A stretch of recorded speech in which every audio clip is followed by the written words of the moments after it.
Les amis, très heureux de vous retrouver aujourd'hui pour une nouvelle vidéo, pour parler du Real Madrid, revenir à froid sur la défaite, parce que je pense que c'est une défaite qui ne doit pas laisser des traces, enfin qui justement, pardon, doit laisser des traces, parce que cette défaite, elle doit être fondatrice de quelque chose, elle doit être le départ d'un nouveau mouvement, je pense, côté Real Madrid, d'une réelle remise en question à tous les niveaux finalement, que ce soit les joueurs, le staff, le futur coach, le président, est-ce que Arbeloa va rester? Je pense que cette défaite, elle est symptomatique de quelque chose. Tout d'abord, la cinquième saison blanche du Real Madrid depuis le début de la création du club en 1902. Et ça, c'est quelque chose qu'il ne faut pas négliger, qu'il ne faut pas sous-estimer, parce que ça arrive que très rarement d'avoir une saison blanche aussi blanche que la soie, aussi blanche que le maillot de domicile du Real Madrid. Mbappé te dira que c'est pas une saison blanche l'année dernière. Oui, parce qu'il y a la Super Coupe de l'UEFA, Coupe intercontinentale contre Pachuca. La vérité, c'est que déjà l'année dernière, c'était une saison blanche. Et si tu rassurais ta saison de l'année dernière par rapport à ces deux trophées mineurs, c'est que tu te trompes de sujet, tu te trompes de problème, tu veux te rassurer, alors que tu n'as pas beaucoup de tenants d'aboutissants pour te rassurer, comparé à cette saison-là, où c'est encore pire, où Arbeloa a carrément un plus mauvais bilan que Xabi Alonso en 10 matchs de moins.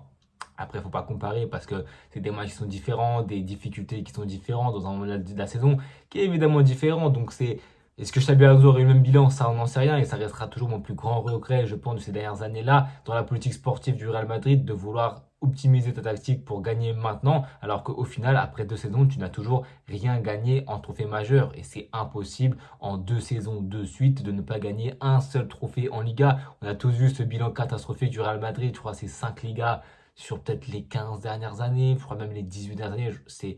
C'est beaucoup trop peu sur la scène continentale, c'est sur la scène nationale plutôt. C'est beaucoup trop peu côté Real Madrid, dans un Real Madrid qui, encore une fois, a privilégié une tactique de gagner maintenant, tout en prenant beaucoup de risques. Parce que si ton idée était de gagner maintenant en installant Arbeloa pour essayer de donner la confiance aux joueurs, pour essayer de donner de cette nouvelle liberté aux joueurs-là, on l'a vu qu'ils ne te l'ont pas rendu. Ils n'ont pas fait un match exécrable contre le Bayern Munich. Franchement, à quelques détails, si Tchouaméni était là, si on ne prend pas le rôle de Kamavinga, si Courtois aurait été là. La vérité, c'est que le Bayern Munich, ça ne m'aurait même pas choqué qu'on les élimine. Mais malheureusement, ça serait pour aller où? Avec cette défaite-là, on évite au moins une humiliation à Mondovision contre le PSG en demi-finale. Parce que contre le Bayern Munich, ils sont très forts. Ils ont quand même eu beaucoup de failles. Je pense que c'est une équipe qui, encore une fois, a une marge de progression, mais qui contre le PSG sera compliqué pour eux. Alors, j'imagine pas contre nous, le PSG, ce que ça aurait donné, mais c'est clair que ce Real Madrid-là qui enchaîne qui enchaîne une deuxième saison blanche, parce que la vérité, c'est que l'année dernière, la saison, elle est considérée qu'en blanche, pareil, même stade de trophée. Ça veut rien dire. Au final, moi, mon plus gros regret de cette saison-là, finalement, c'est pas tant de perdre, c'est pas tant de ne pas gagner de trophée, parce que ça peut arriver, la vérité, sur quelques détails, c'est du football, donc ça aurait pu tourner dans plusieurs sens, dans plusieurs matchs. L'année dernière, en Super Coupe d'Espagne, si on te fait pas une petite erreur, le but de Ferran Torres, cette saison, ça aurait pu tourner aussi à notre faveur, que ce soit en Coupe du Roi ou en Super Coupe d'Espagne. La vérité, c'est que ça se joue pas à grand-chose, mais c'est qu'au final, après 2 saisons, après le départ de Carlo Ancelotti, qui est ce qu'il est, tu n'en ressors rien finalement. Ces 2 saisons-là, c'est des saisons dans le vent. Parce que t'as pas d'aboutissement et parce que je pense que les erreurs se feront cet été. Parce que je pense que, comme la plupart des gens, c'est que il doit y avoir un gros ménage de fait quand tu n'emportes pas la Liga, ni la Super Coupe d'Espagne, ni la Ligue des Champions, que tu es déjà distancé de 7 points de retard face à un Barça qui a aussi beaucoup de failles en Liga. La vérité, c'est que tu te dois normalement de les concurrencer, de les challenger jusqu'à la fin de la saison, de ne pas leur offrir ce titre-là dans la facilité. Tu n'as pas réussi à le faire et tu vas te retrouver cet été dans un entre-deux où tu gardes Arbeloa, tu prends un nouveau coach, que tu laisseras pas le temps, donc un coach qui aura beaucoup de pression, qui fera pas ses choix en son âme et conscience parce qu'il sait très bien que ça peut-être elle peut sauter d'un jour ou d'un autre. Tout dépendra de si Pérez se remet en question, parce qu'à ce qui paraît, il est allé voir les joueurs après le vestiaire, parce qu'on a vu beaucoup de frustration, notamment de Vinicius par rapport à Bellingham, où ça lui aurait reproché de ne pas lui donner le ballon, puis Vinicius qui lui dit qu'est-ce que tu veux, ferme ta bouche. Comme j'ai dit hier dans mon débrief, ce match était rempli de tensions et ça prouve que ce Real Madrid manque de cadre, manque de joueurs d'expérience, manque de lucidité, manque de cohésion. C'est ça le plus important au final dans ce Real Madrid-là, c'est que on manque à tous les niveaux de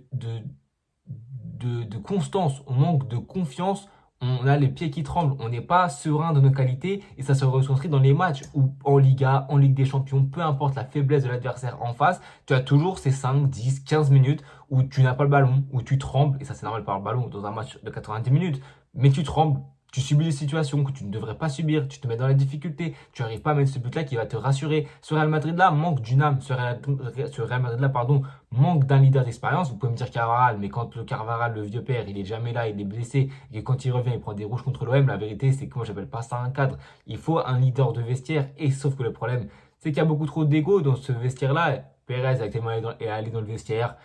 Pourquoi dire, pourquoi faire? La vérité, c'est que j'en sais rien. Moi, j'espère juste que l'année prochaine, en tout cas cet été, il y a du changement qui soit fait, aussi bien dans la tête des joueurs que dans les choix et la politique sportive de Florentino Pérez.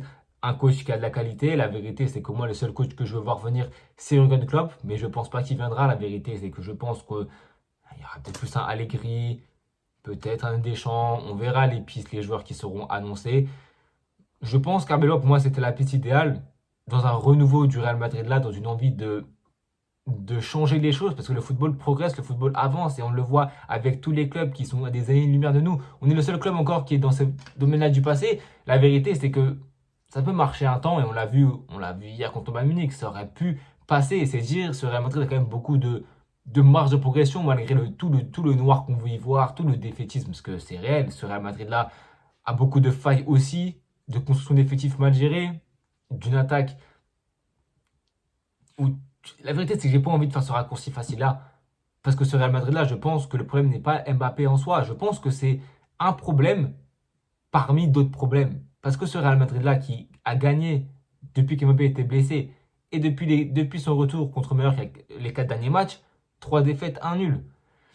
J'ai envie de vous dire, c'est un peu le signe du destin qui montre que Mbappé n'était pas le bon choix au Real Madrid. Je pense que c'est un bon rappel à Pérez que Mbappé n'était pas le bon choix au Real Madrid là, parce que contre Maillard qui fait pas un mauvais match, contre le Bayern il est quand même décisif à l'aller, puis je pense qu'il met il met son but aussi au retour. Donc, je pense pas que Mbappé soit le seul fautif, mais je pense que c'est quand même une partie du fait que ce Real Madrid ne gagne pas, que ce Real Madrid n'y arrive pas. Et je pense que ces 4 derniers matchs sont vraiment le signal du destin pour dire à Pérez, voilà ce que tu as fait en voulant prendre un joueur aussi individualiste qu'Mbappé, parce que c'est bien, il met ses 50 buts par saison. Mais la vérité, c'est que moi, je préfère 5 joueurs qui mettent 10 buts parce que le collectif, il est mis en valeur. Le collectif se sent mieux. Des joueurs qui savent quoi faire, qui savent aussi prendre leur liberté quand ils en ont. La vérité, c'est qu'on a des joueurs qui sont pour la plupart bridés, qui sont pour la plupart dans leur séquence. La vérité, c'est que j'ai l'impression de voir des joueurs, c'est bateau de dire ça, mais des individualités dans un sport collectif. Et c'est ce qui résume, pour moi, je pense, le mieux ce Real Madrid-là, c'est des individualités dans un collectif. Un Vinicius qui, avec l'arrivée d'Mbappé, a vu son statut se remettre en jeu, malgré tout ce qu'il avait fait par le passé. Ce qui fait qu'il a sous-performé depuis la saison dernière, où c'était catastrophique. Cette saison, c'est un peu mieux.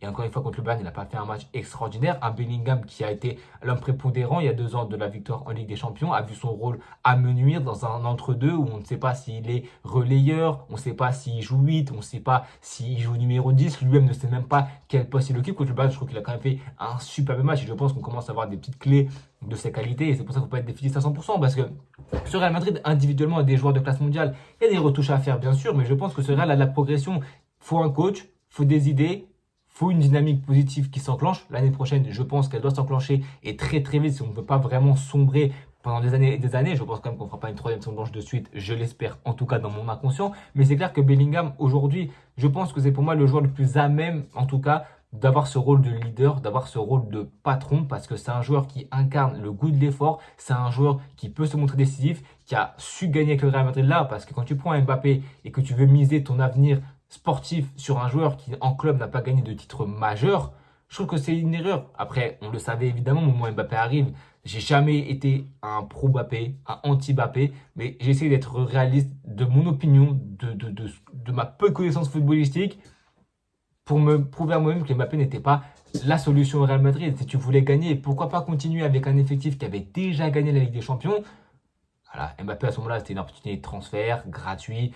Tout ce qu'il importe sportivement, économiquement, par sa vente de maillot, etc. Ça, c'est clair que l'impact médiatique, il est tel, mais il est aussi négatif, car quand il y a une défaite, c'est Mbappé, et c'est pour ça que les gens oublient un peu cette demi-mesure sur Mbappé et lui mettent tout sur le dos. Malgré que je pense que le destin, c'est que Mbappé n'aurait pas dû venir au Real Madrid et j'aurais aimé voir cette saison sous Carlo Ancelotti, la continuité après la Ligue des Champions. On l'aurait peut-être pas gagné parce qu'on a des manquements techniquement dans les profils de certains joueurs. Il y a eu aussi beaucoup de blessures, un staff médical qui, je pense, on doit en redire beaucoup. Et que surtout Florentino Pérez a eu son idée, a eu son caprice d'avoir ramené Mbappé maintenant. En fait, quand tu prends Mbappé, ça coule de source de te dire que tu sais que le collectif doit tourner autour de lui et que tu as des joueurs qui ont beaucoup d'ego. Donc tu sais très bien que ça ne marchera pas.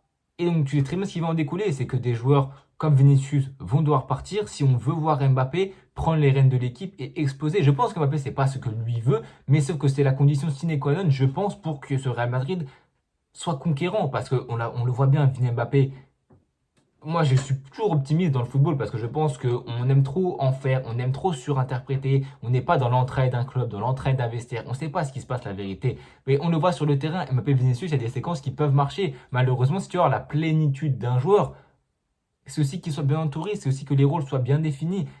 Je pense qu'un coach qui peut arriver et mettre le cadre, je pense que ça peut marcher, mais on sait très bien qu'il y a très peu de chances et que le futur de ce Real Madrid-là sera tourné par rapport à Mbappé. Ce que je n'espérais pas, c'est ce que je craignais, mais la vérité, c'est qu'à 27 ans, comment le temps commence à presser, quand tu vois comment Ablo a fini, comment Xabi a fini, tu sais que cet été, il y aura un gros ménage qui sera fait. On entend parler depuis le début de la saison, on en a encore entendu parler après cette défaite-là. J'espère que ça va arriver parce que je pense que le ménage doit être effectué côté Real Madrid. Un petit aparté aussi pour Camavinga, parce qu'évidemment, il y a encore des pestiférés qui confondent tous les combats et qui, au lieu de, de, de, de signaler les méfaits, on va dire, de ce que Kamavinga a fait, son carton rouge, etc., les gens partent encore une fois dans des histoires de racisme, etc. J'ai envie de vous dire, la bêtise est universelle, que ce soit dans le football. Donc, évidemment, il faut condamner ça. Moi, Kamavinga, comme je dis, c'est un joueur que j'aime énormément. C'est un joueur que je trouve a beaucoup de qualité. Malheureusement, voilà, c'est une période très sombre pour lui. Il faut avoir un gros mental pour se relever. Je ne doute pas qu'il ait ce mental-là, mais c'est clair que ça va être très compliqué de se relever de ça, d'être mis sur la liste des transferts, d'enchaîner un carton jaune qui enchaîne un carton rouge et qui découle sur une défaite avec un but de Luis Diaz, le but de Olysée, parce qu'en prolongation, je pense qu'on aurait quand même perdu ce match parce qu'on a manqué de réalisme en fin de match aussi. Donc c'est clair que ce carton rouge, il est symptomatique de beaucoup de choses. D'un Kama qui va pas très bien. J'espère qu'il sera conservé au Real Madrid dans un potentiel départ de Ceballos avec aussi des venues de certains joueurs. Maintenant, il n'est pas intransférable, ça c'est clair. Tu le mets dans une balance avec un Soboslai ou en échange avec un joueur. Je pense que même moi qui surkiffe le joueur, la transaction, je pense que s'effectue. Mais c'est clair que Kamavinga, c'est un joueur qui a beaucoup de potentiel. C'est un joueur qu'on attendait dans la continuité de Kroos et de Modric. Pas dans ce même profil-là, parce que c'est un joueur qui est complètement différent, mais dans un joueur qui doit se montrer pas le remplaçant du remplaçant. Et la vérité, c'est ce que le statut de Kama est. Un Pitache qui a réussi quasiment à le déloger. C'est quand même dire la méforme dans laquelle il est. Je pense qu'il va rebondir. Je pense qu'il peut rebondir parce que je pense que c'est un joueur qui a beaucoup de qualité. Maintenant, il faut aussi que les pépins physiques le lâchent parce qu'on peut rester réaliste. Le physique n'aide pas. Aussi, big up évidemment à Arda Güler. Je trouve qu'on n'en a pas assez parlé, c'est logique vu le résultat à la fin. Mais il a fait son match de patron, il a fait son match de leader, il a eu cette justesse technique-là dans ces buts-là, mais aussi dans le jeu, un vrai métronome. Ça a été quasiment des milieux les plus bas dans l'absence de Tchouaméni pour gérer le tempo, pour gérer le jeu court, le jeu long, pour organiser le jeu du Real Madrid. Franchement, Arda Güler, j'ai été très dur avec lui depuis le début de saison, même l'année dernière, parce que il me manquait cette performance marquante dans un gros match et on l'a eu. Il prend un rouge à la fin, la continuité. C'est clair que la finalité de ce match-là ne sera pas en sa faveur, que voilà, on va peut-être certains vont oublier ce match. Mais moi, c'est un match marquant, c'est un match déclic pour moi d'Arda qui a su se montrer dans un gros match avec le Real Madrid, parce qu'avec la Turquie, il l'avait déjà fait. Mais avec le Real Madrid, c'est ce match-là que j'attendais pour vraiment commencer à me dire qu'Arda pardon, doit être titulaire indiscutable. Peut-être le joueur le plus haut au milieu de terrain, ou alors peut-être le plus bas techniquement, mais avec beaucoup de liberté. Comme Tchouaméni, c'est un entre-deux à trouver entre deux joueurs qui ont beaucoup de qualité, qui ont beaucoup de complémentarité, qui ont tous les deux ce sens du sacrifice-là, ce sens du retour défensif-là, qui est très important, ce sens du combat. Un milieu de terrain, Bellingham, Arda, Valverde, c'est clair que c'est peut-être pas aussi clinquant qu'un Kroos, Modric et qu'un Casemiro, mais ce milieu de terrain, on peut peut-être entrevoir quelque chose avec Tchouaméni dans ce sort de 4-4-2 là, avec je pense un double pivot, peut-être un double pivot Valverde, Tchouaméni, Bellingham sûrement sur le côté gauche, sans ballon, et à droite peut-être Arda Güler. Est-ce que c'est sur ça qu'on est en train de se diriger? Je ne sais pas, mais encore une fois, tu sais que tu as Peter sur le banc, tu as toujours Ceballos, tu as Kamavinga, tu sais que tu peux avoir aussi des arrivées qui vont venir, des recrues qui vont venir pour consolider le milieu de terrain et pour apporter cette phase technique que tu demandes depuis très longtemps. Maintenant, ça va aussi en découler sur certains joueurs. Il faudra aussi voir tactiquement ce que va proposer le prochain coach, la physionomie qui va amener les les envies qu'il va ramener dans ce club-là. Donc ouais, c'est clair que ce Real Madrid-là se doit de se reconstruire. J'espère qu'on le fera bien de la meilleure des manières. Maintenant, c'est clair qu'avec la revenue d'Mbappé, je pense que ça va en découler de beaucoup de choses. Maintenant, j'espère quand même que ce Real Madrid va évoluer, que ce Real Madrid... Ce qu'elle avait dit, c'est que ça se joue à quelques détails. Encore une fois, le football, des fois, c'est un peu irrationnel. Surtout quand ça concerne le Real Madrid, on sait que ça peut se jouer à pas grand-chose. En tout cas, moi, j'espère que le futur sera amené de la meilleure des manières. J'espère que Pérez prendra des choix en fonction du Real Madrid et pas en fonction de ses envies personnelles, en fonction de ce que lui pense être bien qu'il ait ramené beaucoup de champions au Real Madrid, ça c'est un fait. Je pense qu'il faut aussi, pas passer le pouvoir, mais je pense qu'il faut aussi savoir se remettre en question dans un club aussi prestigieux que le Real Madrid quand tu enchaînes 2 saisons blanches avec une politique sportive plus que discutable. Bon les gars, je pense que c'est tout pour cette vidéo. On se retrouvera sûrement peut-être avant le match contre le Deportivo parce que déjà qu'il n'y a plus rien à jouer cette fin de saison, eux ils nous mettent des matchs à 21h30, ils veulent vraiment qu'on se tire une balle dans la tête. Franchement ils abusent, il n'y a plus rien à jouer, on va souffrir encore une fois, on sera là parce qu'on aime ce club-là jusqu'à la mort. Mais la vérité c'est que c'est hyper frustrant. En tout cas les amis, prenez soin de vous, abonnez-vous, likez, partagez. On se retrouve très bientôt pour une prochaine vidéo.